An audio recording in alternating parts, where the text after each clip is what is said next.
오늘 우리가 함께 살펴볼 말씀은 가나 혼인잔치에 대한 이야기입니다. 특별히 이 사건은 요한복음에 등장하는 또 예수님의 사역 가운데 가장 첫 번째 행했던 기적이다, 이적이다. 그래서 의미 있는 사건입니다. 마리아와 제자들과 함께 예수님도 이 혼인잔치에 초청을 받게 되었습니다. 보통 유대인들에게 있어서 혼인잔치는 매우 성대하게 치러진다고 합니다.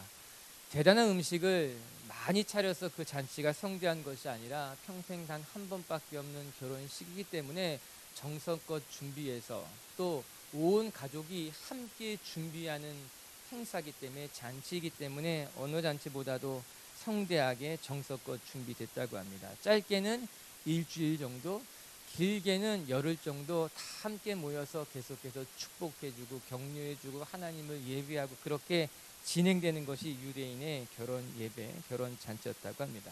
그런데 문제는 이 결혼 잔치에 포도주가 떨어졌다라고 하는 것이에요. 매우 당혹스러운 일이 일어난 것 아니겠습니까? 우리나라에서도 잔치, 손님을 불러놓고 잔치하는데 음식이 떨어지면 당혹스러운 것 같이 특별히 이스라엘, 중동은 손님을 대접하는 것이 그 가정의 명예라고 생각했습니다. 내게 찾아온 손님을 내가 지키고 내게 찾아온 손님들을 대접하는 것이 내 가정의 명예라고 생각했던 이스라엘 배경에 있어서 평생에 한 번뿐인 잔치에 손님을 초대하고 그 잔치에 포도주가 떨어졌다라고 하는 것은 굉장히 큰 위기일 수 있는 거죠. 잔치를 한 번에 망칠 수 있을 만큼의 어려운 일을 만났다라고 하는 것입니다. 이에 예수님의 어머님인 마리아가 예수님을 찾아가서 좀 도와주시라 부탁하게 됩니다. 아마도 마리아는 예수님이 이 문제를 해결할 수 있다라고 하는 믿음이 있었던 거죠. 이 문제를 해결할 수 있는 분이 예수님이라는 것을 정확히 알고 있었기 때문에 예수님을 찾아가서 예수님, 포도주가 떨어졌으니 예수님이 좀 도와주십시오 이야기했다는 거예요. 그런데 이때 예수님의 반응이 조금 놀랍습니다. 아직 내 때가 이르지 않았다라고 하는 것이에요. 어떻게 보면 굉장히 정중하게 마리아의 부탁을 거절한 것이라 볼 수 있는 거예요. 여기에서 여자여라고 말한 것을 보고 우리가 당황할 필요는 없습니다. 이것이 하대하는 것이 아니라 여자여라는 말은 극존칭의 말을 번역해 놓은 것이었어요. 어머님 이렇게 표현한 걸 수 있습니다. 어머님 아직 제 때가 이르지 않았기 때문에 제가 지금 이 기적을 행하는 것이 그렇게 합당한 것 같지는 않습니다 라고 말하는 모습이었어요. 하지만 결론적으로 보게 되면 결국 예수님이 물로 포도주를 만들어서 그 연회장에 갖다 주십니다. 자칫 잘못하게 되면은 그 잔치의 주인이 큰 실수로 말미암아 공경에 처할 수 있었는데 예수님께서 굉장히 극적인 방법, 기적을 통해서 그 혼란스러운 그 잔치를 회복시켜주는 것이 오늘 우리가 읽고 있는 이 요한복음 2장의 말씀인 거예요. 심지어는 결혼식의 주인조차도 누가 포도주를 가져다 줬는지 알지 못하게 아주 조용히 은밀하게 예수님께서 그 결혼식을 온전하게 회복시키고 놓고 있다는 겁니다. 어쩌면 예수님의 스케줄 속에서는 이 결혼식의 기적이 없었을지도 모릅니다. 주님은 이 결혼식의 기적을 베풀기 위해서 이 자리에 초청받아 온 것은 아니었던 거예요. 그러나 예수님은 이 공경에 처해 있었던 이 연회장을 그냥 외면하지 않았다는 것을 우리가 기억해야만 됩니다. 마리아의 청을 거절한 것 같지만 결국 이 결혼식의 잔치를 성대하게 끝낼 수 있게 도운 분이 예수님이라고 하는 것, 예수님이 이 공경에 처한 이들을 결코 모른 척하지 아니하고 그들을 도와줬다는 것이 우리가 잊지 않아야 된다라고 하는 거예요. 사랑하는 성도 여러분, 이 모습이 오늘 요한이 우리에게 보여주고 싶었던 예수님의 모습인 거예요. 예수님의 첫 번째 기적이 어디에서 일어난가 요한이 보여주고 있었다라고 하는 겁니다. 우리의 삶에 우리가 미처 예상하지 못한 어려움을 만날 때가 있다는 거죠. 내가 철저히 준비했고 내가 모자람 없이 잘 마련했다 하더라도 내가 준비한 것 이상의 손님이 찾아올 수 있는 거예요. 내가 잘 준비했다 하더라도 내가 미처 예상치 못했던, 내가 미처 준비하지 못했던 어려운 일들을 만나서 우리가 망연자실 그냥 당황해하는 일들을 우리는 삶에서 충분히 겪을 수 있다라고 하는 거예요. 마치 오늘 가나의 혼인잔치에서 그들이 예기치 못한 공경으로 말미암아 어려움을 처했던 것 같이 우리의 삶에 예기치 못한 공경이, 풍랑이, 어려움이 우리를 찾아와서 우리의 삶을 무너뜨릴 수 있다라고 하는 것이죠. 저는 인상적인 것은요, 오늘 예수님께서 이 기적을 행하시고 결코 생색내지 않았다는 겁니다. 물론 예수님께서 기적을 행하시고 난 다음에 생색내신 적은 단 한 번도 없습니다. 그런데 이 기적이 특별한 것은 이 기적에 가장 큰 도움을 받았던 당사자, 즉 결혼식의 주인공, 그 결혼식의 호스트였던 혼주들도 이 포도주가 떨어졌다는 것을 알지 못했다는 거예요. 그리고 이 포도주가 떨어진 것을 누가 도와줬는지 알지 못했다라고 하는 것입니다. 그들은 그냥 이 결혼식이 잘 진행된 줄만 알고 있었다는 거예요. 정말 주님께서 이들을 도우시되 오른손이 한 것을 왼손이 모르도록 조용히 그들을 도와주고 계셨다라고 하는 것입니다. 아니 어쩌면 오늘도 주님은 우리의 삶을 그렇게 돌보실지도 모른다라고 하는 거예요.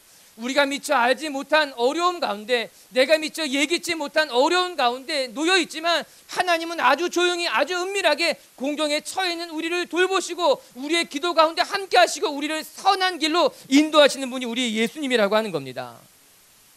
여러분의 삶을 은밀히 돌보시는 하나님을 바라볼 수 있는 분들이 되길 주님의 이름으로 축복합니다. 오늘 예수님의 첫 이적이 주는 가장 인상적인 장면은 저는 10절이라고 생각해요. 여러분 10절의 말씀을 우리 다 같이 한번 읽어보도록 하겠습니다. 10절입니다. 시작.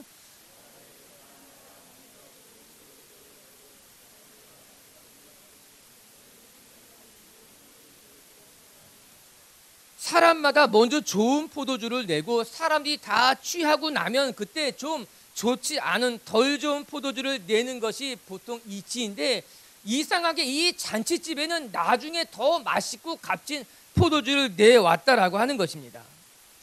잔치집 주인이 준비한 포도주보다 예수님이 물로 만드신 포도주가 더 맛있었고 더 값졌다는 사람들의 고백일 것입니다. 여러분, 결혼잔치를 준비하면서 혼주들이 얼마나 값진 포도주를 준비했겠습니까? 아마 자기가 할 수 있는 최선의 것을 다해서 손님들을 대접하기 위해 정말 좋은 것을, 내가 할 수 있는 한 최고의 것을 준비했을 것이 분명합니다. 그런데 그렇게 혼주가 정성을 다해 준비했던 포도주보다 예수님께서 나중에 물로 만들어준 포도주가 더 맛있고 더 값졌다라고 하는 사실인 거예요. 여러분, 우리가 우리의 인생을 철저히 준비하지만 하나님께서 부어주시는 인생이 더 멋진 인생이 된다라고 하는 거예요. 내가 수고하고 노력하고 내가 열심히 노를 젓는 것도 필요하지만 하나님께서 불어주신 쏜뽕을 만나는 것이 우리 인생에 반드시 필요한 일이라고 하는 겁니다. 하나님이 우리의 삶에 부어주실 때 그 인생이 더 맛있는 포도주가 되는 거예요. 하나님이 우리의 삶 가운데 함께 하실 때 우리 인생이 더 멋진 인생으로 거듭 태어나게 다시 창조되게 된다라고 하는 것입니다. 시간이 지난 후에 여러분의 삶에 이 10절과 같은 간증이 나타나길 주의 이름으로 축원합니다. 내가 열심히 준비했지만 하나님이 내 삶에 함께 하시니까 내 인생이 더 멋져졌다고. 내가 최선의 것을 준비했지만 내가 준비한 것보다 하나님이 준비해 놓으신 인생이 내 삶에 더 멋있었고 내 삶에 더 행복하게 했다고 하는 간증이 오늘 우리 가운데 나타나야 된다라고 하는 거죠. 고백되어져야 된다라고 하는 것입니다. 할렐루야. 오늘 제목같이 더 좋은 인생이 시작될 줄로 믿습니다. 하나님이 우리 삶 가운데 함께 하실 때, 하나님이 우리의 삶을 축복하실 때, 하나님이 우리의 삶 가운데 보잘것없는 우리의 인생을 포도주로 만들고 보잘것없는 우리 인생을 하나님이 기적을 만들 때 우리의 삶을 통해 저는 주님의 뜻이 이루어질 줄로 믿어요. 그러면 이제 우리가 이 가나안 혼인잔치를 묵상해 보십시다. 하나님께서 더 멋진 인생으로 우리의 삶을 만드실 때 우리가 기억해야 될 것이 무엇인가? 첫 번째 기억할 것은 이 혼인잔치의 기적을 베푸신 분이 예수님이라고 하는 사실입니다. 그리고 그 예수님은 우리의 삶을 축제의 장으로 만들어 가시기를 원하시는 분이라는 거예요. 여러분, 요한복음에 등장하는 이 첫 번째 기적이 혼인잔치집에서 나타났다는 것이 의미 있지 않습니까? 병자를 고친 것도 또 여러 가지 기적들 가운데 오늘 예수님께서 선택하셨던, 예수님께서 이루어 놓으셨던 기적이 오늘 혼인잔치에 이루어졌어요. 그런데 이 혼인잔치의 주인공의 이름이 기록되어 있지 않습니다. 누구 결혼식인지, 어떤 사람의 결혼식인지 오늘 알 수 없는 거예요. 그냥 혼인잔치, 가나의 혼인잔치라고 하는 거예요. 왜 오늘 이 결혼식 주인공의 이름이 기록되지 않았을까요? 학자들마다 의견이 조금씩 다르지만 공통적인 것은 한 가지입니다. 그 사람이 그리 중요한 인물이 아니었다는 겁니다. 오늘 가나 혼인잔치, 예수님께서 첫 번째 기적을 베푸신 이 가나 혼인잔치의 주인공은 대단한 사람이 아니었다는 거예요. 유명한 사람이 아니었다는 거예요. 사람들에게 주목받을 만한 사람이 아니었다는 거예요. 오늘 예수님께서 이 기적을 행하시고 나서 대단한 칭찬을 받을 만한 유명세를 탈 수 있는 현장이 아니었다라고 하는 겁니다. 아주 평범한 청년들의 결혼식, 유대에서는 흔히 볼 수 있는 평범한 이들의 결혼식에 예수님께서 참여하셔서 그 평범한 사람들의 인생을 축복하고 있다라고 하는 거예요. 여러분 인생이 평범해도 괜찮습니다. 여러분의 인생이 대단하지 못해도 괜찮습니다. 남들보다 좀 뒤쳐줘도 괜찮습니다. 우리 인생에 예수님이 찾아오셔서 우리 인생 가운데 함께 하시면 그 인생 가운데 기적이 나타나게 되어 있는 거예요. 평범해도 주님이 찾아오면 평범한 인생이 특별한 인생이 되게 되어 있다라고 하는 겁니다. 주님은 이 기쁨의 잔치가 멈춰지기를 원하지 않으셨어요. 극히 평범한 이 청년들의 결혼식이 망쳐지는 것을 주님은 원하지 않았다는 거예요. 그래서 주님은 그 물로 값진 포도주를 만들어서 연회장에 내주라고 이야기한 건 아닙니까? 주님은 우리의 삶에, 여러분의 삶의 잔치가 깨지는 것을 원하지 않으십니다. 주님은 여러분의 삶을 끝까지 축복하시길 원하시는 건 우리 주님의 마음이라고 하는 거예요. 하나님께서 우리에게 생명을 주시고 우리의 삶을 허락하실 때는 우리의 삶이 고행으로, 우리의 삶에 고난이 있기를 원하시는 것은 아니었다는 거예요. 하나님이 여러분의 삶에 가정을 주시고 여러분에게 친구를 주시고 여러분에게 일터를 주시고 여러분에게 교회를 주신 것은 여러분이 그곳에서 고통당하라고 주신 것이 아니라 여러분이 가정에서 복을 받으라고 주신 거예요. 여러분이 일터에서 하나님을 경험하라고 주신 거예요. 여러분이 이 교회에서 하나님을 만나라고 교회를 허락하셨다는 겁니다. 그래서 우리에게 허락된 삶은 저주가 아니라 축복이라고 하는 것이에요. 물론 우리의 삶에는 때로는 견뎌야만 하는 일이 있을 수도 있습니다. 때로는 우리의 삶에는요 눈물 나는 일도 있습니다. 때로는 힘겹다고, 때로는 너무 힘들다고 그런 일을 만나기도 합니다. 그러나 본질적으로 하나님께서 우리의 삶을 허락하실 때는 우리의 삶을 축복하기 원했다는 거예요. 보시기에 참 좋았다고 말씀하신 것 같이 하나님께서 한 사람 한 사람을 창조하시고 너무나 좋았어요. 한 사람 한 사람에게는 하나님이 독특한 계획을 가지고 그들의 삶을 축복하기를 원했다는 겁니다. 그렇기 때문에 여러분의 가정은 선물이에요. 여러분의 일터도 하나님이 주신 놀라운 축복의 선물인 거예요. 여러분 곁에 있는 사람들도 하나님이 보내주신 선물이라고 하는 겁니다. 그리고 하나님은 이 삶을 통해, 이 선물을 통해, 가정을 통해, 일터를 통해, 교회를 통해 우리가 기뻐하시기를 원한다라고 하는 거예요. 우리의 삶에 참된 기쁨이 일어나는 것, 그것이 하나님의 선한 의도고 하나님의 계획이고 오리지널 디자인인 거예요. 그래서 어떤 사람은 인생은 축제라고 말하기도 하잖아요. 우리가 교회 이전을 준비하면서 고민도 있었고 어려움도 있었지만 우리가 기도한 건 뭐예요? 하나님, 우리의 이사가 축제가 되었으면 좋겠습니다.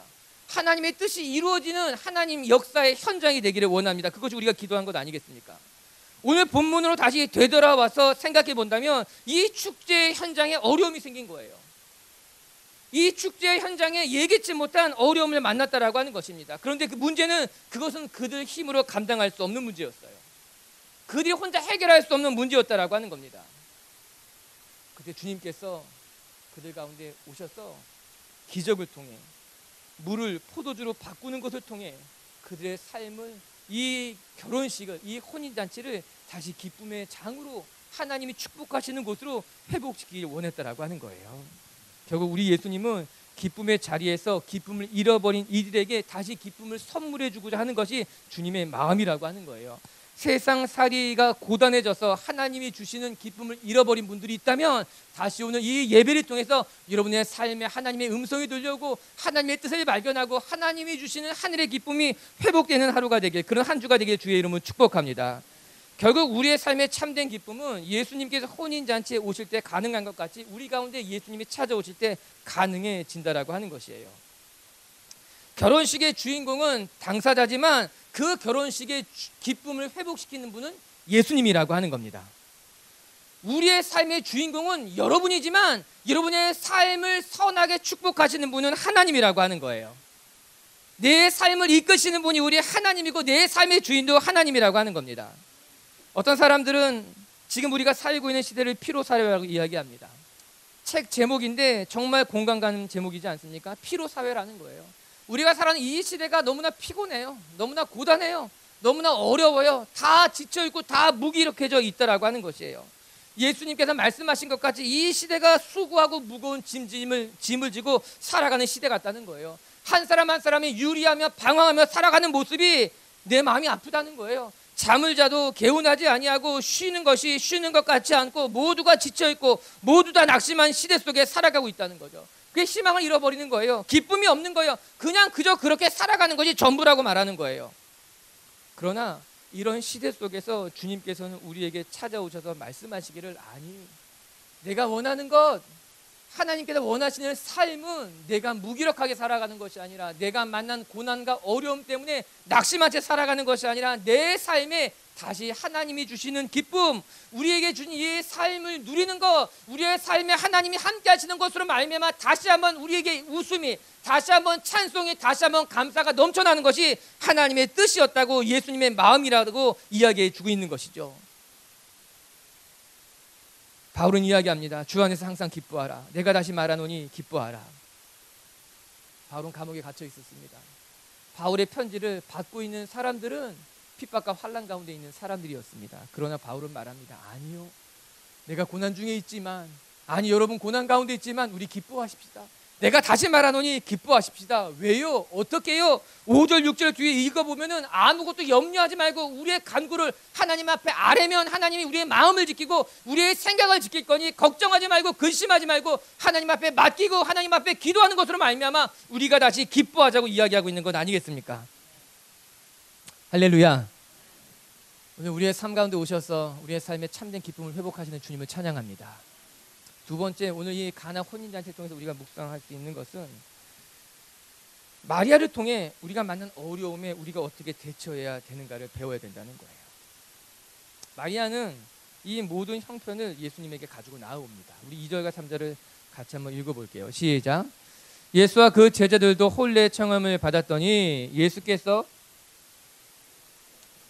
예수의 어머니가 예수에게 이르되 저들에게 포도주가 없다니. 제가 이야기했죠. 우리가 일자라고 하는 것은 여러분은 읽는 거고 저는 쉬는 거예요. 저는 물을 마시는 거예요. 이게 사인이에요. 여러분이 쉬면은 썰렁해지는 거예요. 이게 호흡이에요. 같이 팀. 포도주가 떨어지게 되자 마리아가 예수님을 바로 찾아갔어요. 지혜로운 여인이에요. 지혜로운 여인이 가정을 살리는 거예요.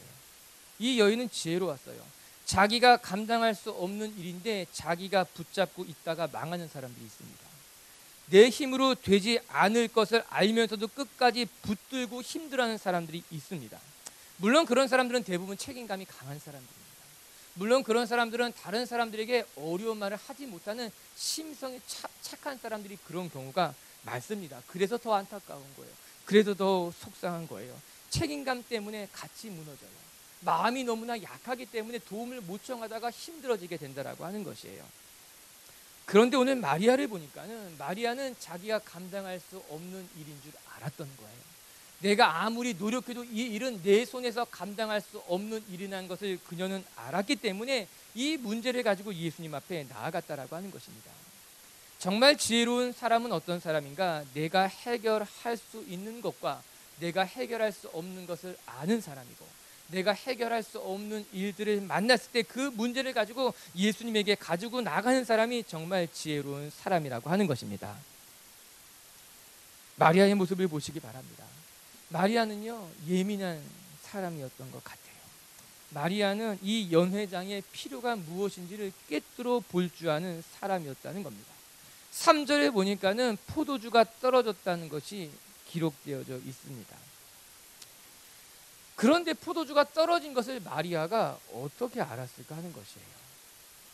누가 마리아에게 보고하지도 않았을 것인데, 마리아도 청함을 받았던 손님임에 틀림없는데 어떻게 마리아는 그 연회장에 포도주가 떨어진 것을 알았을까? 어떤 학자는 마리아가 이 결혼식과 연관이 있는 사람이었을 것이다 라고 그렇게 이야기합니다. 어느 정도 합리적인 추리라고 생각합니다. 관련자이기 때문에 포도주가 떨어진 것을 알았다라고 하는 거예요. 그렇다면 이 결혼식에 가장 큰 관련을 맺고 있는 혼주는 왜 몰랐을까요? 혼주는 왜 몰랐을까요?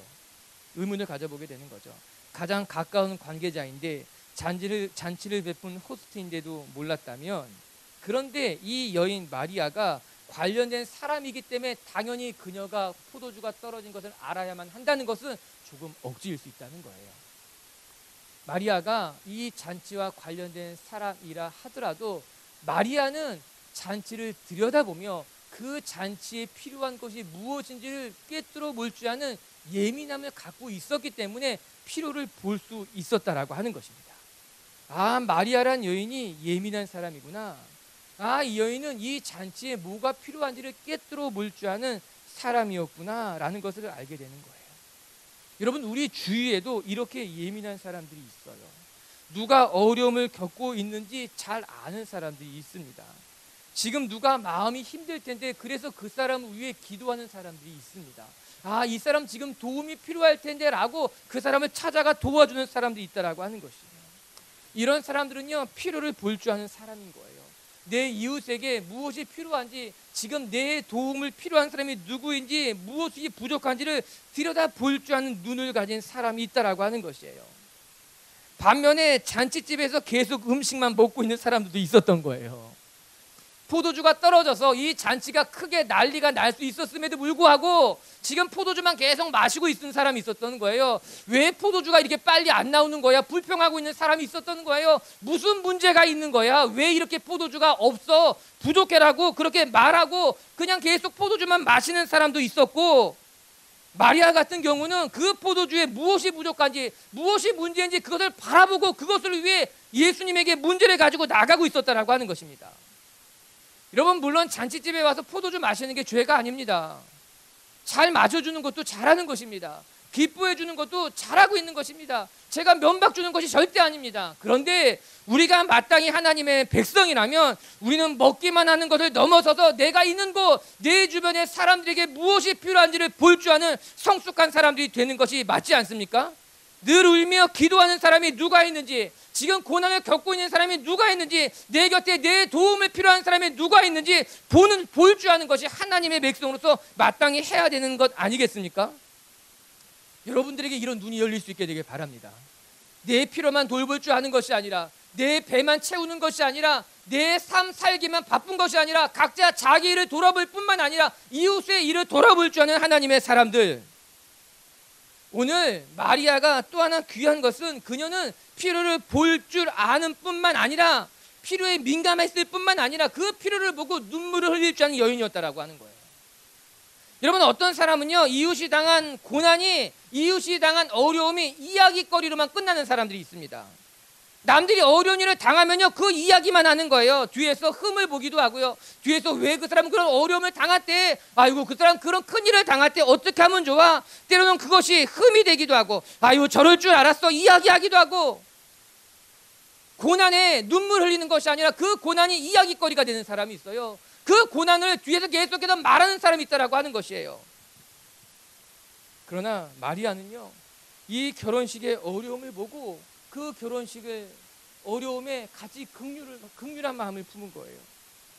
포도주가 떨어지면은 모든 사람이 당황할 텐데, 이 잔치가 큰 어려움을 겪게 될 텐데 어떻게 할 것이냐라고 그 마음의 긍휼함을 가지고 예수님을 찾아간 여인이 마리아였다는 겁니다. 로마서 12장 15절에 즐거워하는 자들과 함께 즐거워하고 우는 자들과 함께 올라. 이것이 오늘 예수님께서 우리에게 하시는 말씀 아니겠습니까? 마태복음 5장 7절의 말씀에 보게 되면 긍휼히 여기는 자는 복이 있나니 그들이 긍휼히 여김을 받을 것입니다. 사랑하는 성도 여러분, 안타까운 이들을 바라보면서 나는 괜찮지, 그래서 감사하다, 그렇게만 이야기하는 것이 아니라 고난당하는 사람들과 함께 울 줄 알게 되길 바라고, 어려운 처지에 놓이는 사람들을 바라보고 눈물을 흘릴 수 있는 하나님의 사람들이 될 수 있었으면 좋겠어요. 성경은 분명히 이야기하기를 긍휼히 여기는 자가 복이 있나니 그들도 똑같이 하나님에게 긍휼히 여김을 받게 될 것이라고 이야기하고 있습니다. 우리가 긍휼히 여기면 하나님은 여러분을 긍휼히 여기실 줄로 믿습니다. 그리고 마리아는 이 부족한 것을 보고 예수님에게 이 문제를 가지고 나갈 줄 아는 여인이었다라고 하는 거예요. 이 마리아는 삼박자를 갖춘 여인이에요. 사람의 필요를 볼 줄 아는 영적인 예민함을 갖고 있었고요. 그 부족한 것을 바라보고 눈물 흘릴 줄 아는 마음을 가지고 있었고요. 눈물 흘릴 뿐만 아니라 그것을 가지고 예수님 앞에 기도할 수 있는, 예수님 앞에 가지고 나갈 수 있는 여인이 마리아였다라고 하는 것이에요. 여러분, 부족함을 보고 예수님에게 나아가는 사람이 있지만 부족함 때문에 낙심하는 사람이 있습니다. 부족함 때문에 불평하고 불평도 모자라서 부족함 때문에 그냥 포기하고 주저앉고 자기의 삶을 그냥 방치하는 사람들이 있다라고 하는 거예요. 이스라엘 광야 40년은요 불평과 원망으로 점철된 시간들이었어요. 그 40년 동안 이스라엘 백성은 매사 불평했어요. 모든 것을 불평했어요. 물이 없어도 불평하고 먹을 것이 없어도 불평하고 전쟁을 만나도 불평하고 모든 것이 불평이고 모든 것이 원망이었어요. 그런데 놀라운 것은요 그들이 기도했다는 것은 단 한 구절도 등장하지 않습니다.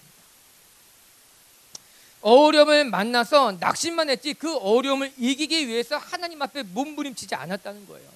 너무나 놀랍습니다. 왜 그들은 기도하지 않았을까? 왜 그들은 고난 가운데, 왜 그들은 어려운 일을 만났을 때 그냥 무기력하게 낙심만 했지 그 문제를 해결하려고 그 문제를 가지고 하나님 앞에 나아가지 못했을까 하는 거예요. 그리고 보면 불평은 습관인 거예요. 늘 쉽게 낙심하는 사람들이 있어요.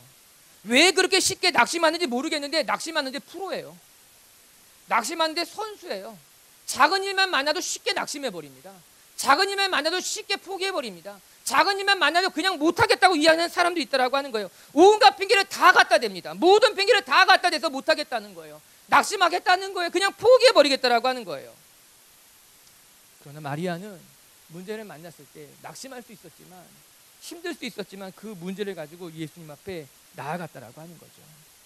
우리 사랑하는 미체교회 성도 여러분, 우리도 마리아처럼 문제를 만나면 그것 때문에 쉽게 낙심하고 포기하는 것이 아니라 끊임없이 그 문제를 붙잡고 예수님 앞에 나아가는 연습을 할 수 있는 하나님의 사람들이 될 수 있게 되길 주님의 이름으로 축복합니다. 세 번째, 우리가 묵상할 것은 이제 하인의 모습입니다. 첫 번째 묵상한 것은 예수님이었어요. 예수님은 우리의 삶의 기쁨을 회복하기를 원하신다고 이야기했어요. 예수님은 우리의 삶을 축복하기 원하시는 분이에요. 우리가 두 번째 묵상하는 것은 마리아의 모습이었어요.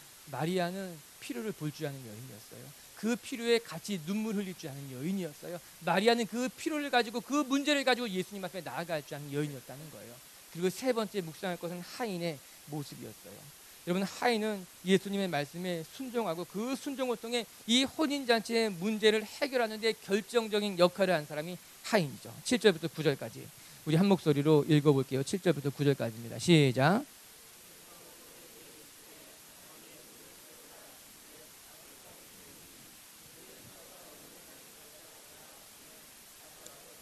연회장은 물로 된 포도주를 맛보고도 어디서 났는지 알지 못하되 물떠온 하인들은 알더라. 연회장이 신랑을 불러서 이제 우리가 잘 맞습니다. 여러분 읽고 저는 물을 마시고 좋아요. 주님께서 하인에게 물을 채우라 그렇게 명합니다. 어이없는 명령입니다. 필요 없는 명령같이 보입니다. 굳이 이 명령에 순종할 필요는 하인들에게 없을 것만 같습니다. 왜 지금 물을 채웁니까? 물을 채우는 것이 무슨 의미가 있냐라고 하는 거예요. 그러나 순종은 따지지 않는 것입니다. 순종은 내가 이해돼서 하는 것이 아니라 하나님의 말씀이기 때문에 행하는 것이 순종입니다.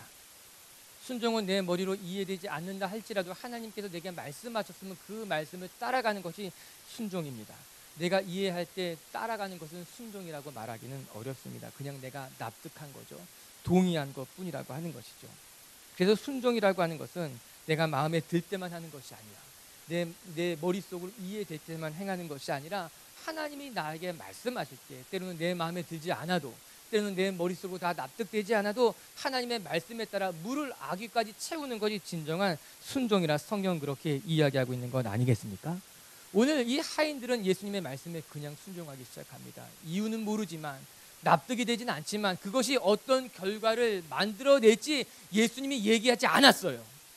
내가 물을 채우면 그 물이 포도주가 될 거고 그 포도주를 내가 가져다 주면 문제가 해결될 거야 라고 말하지 않았다라고 하는 거예요. 사랑하는 성도 여러분, 때로 하나님은 우리의 삶의 모든 결론을 미리 우리에게 말씀하지 않으실 때가 있습니다. 내가 지금 여기 직장에 들어가면 내가 이런 삶을 살아가게 될 것이고 내가 이렇게 형통하게 될 거야. 내가 지금 이 말씀에 순종하게 되면 내가 이런 사람을 만나게 되고 내가 이런 사람을 통해 이런 경험을 하게 될 것이고 내 삶이 이렇게 될 거야 라고 우리의 삶의 10년치 20년치를 미리 다 말씀해 주는 분이 아니라고 하는 거예요. 하나님은 그냥 우리 가운데 말씀해 주시는 것이에요. 기도하라고. 하나님은 그냥 우리에게 말씀하시는 거예요. 순종하라고. 하나님은 그냥 지금 내가 살아가는 그 삶의 자리에서 충성하다라고 말씀하시는 것이 뿐이에요. 마치 오늘 하인에게 그냥 물을 가져오라고, 물을 이 항아리에 채우라고, 거기까지가 내가 해야 할 일이고 그 다음에 펼쳐질 일들은 그냥 기대하라라고 하는 겁니다. 어떻게 행하실지 하나님을 바라보라고 말하고 있는 거예요. 오늘 하인이 귀한 것은 그 예수님의 말씀에 순종해서 물을 아귀까지 채웠다라고 하는 것입니다. 너무너무 귀한 거예요. 여러분, 하인의 순종이 신용만 하는 순종이 아니었다라고 하는 것입니다. 하인이 충성스럽게 순종했다라고 하는 거예요. 물통이 6개가 있었다고 합니다. 보통 이스라엘이 술을 담는 술독의 크기는 사람의 허리치를 넘는다고 말합니다. 큰 술독이에요. 아니, 여러분, 일주일 동안 술잔치를 하게 될 텐데 이 일주일 동안 마실 만큼의 양이라면 작은 양은 아닙니다. 6통의 물을 가득 채우는 것은 결코 쉬운 일이 아니라고 하는 것이죠.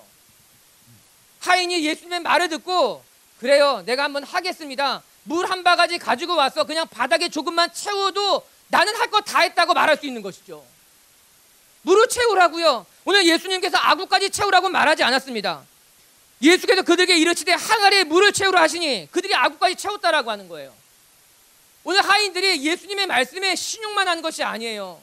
그냥 하기 싫어도 억지로 한 것이 아니라고 하는 겁니다.